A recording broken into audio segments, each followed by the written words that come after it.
वाणी है।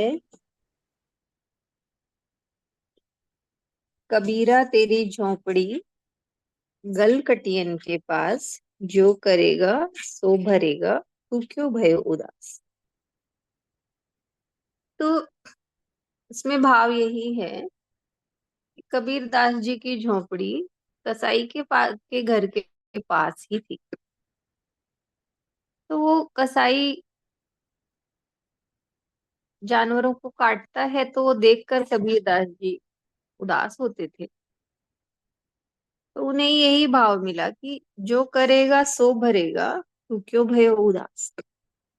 कि जो वो गलत काम कर रहा है तो वो भरेगा, उसको भोगना पड़ेगा, तो तू क्यों उदास। तो ऐसे ही यही कि कोई कुछ भी गलत कर्म कर रहा है तो उसका फल उसे ही मिलेगा, उसको ही भरना पड़ेगा। तो उसके कर्म को देखकर हम उदास ना हो कि ये ऐसा कर रहा है, क्योंकि हम उसके बारे में सोचकर हम भी उसके कर्म में भागीदार बनते हैं। इसलिए कहा कि तू क्यों भयो उदास।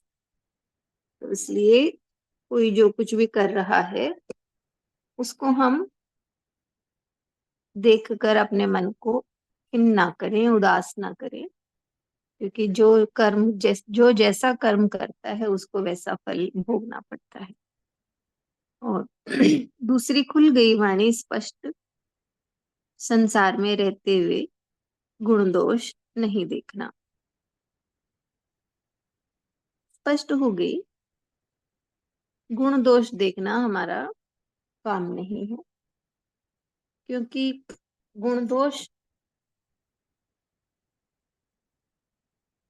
किसी के दोष देखते हैं तो वो दोष हमारे भीतर आते हैं।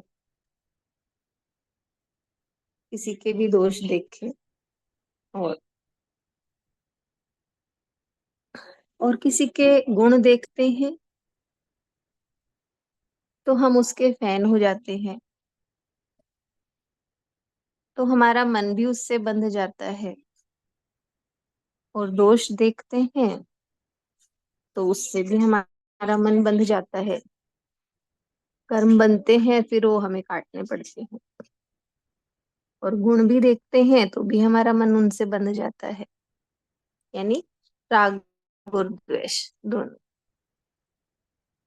तो दोनों ही चाहे कहा ना संतों ने कि दोनों ही तो जंजीर है। सोने एक लोहे की है, एक सोने की है तो दोनों जंजीर।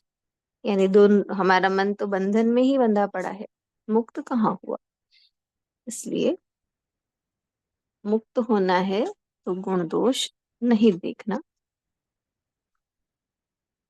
सब अपने अपने स्वभाव संस्कार के अनुसार चलते हैं। तो कहने का भाव दृष्टा भाव में आ जाए, उसमें लिप्त ना हो। हरि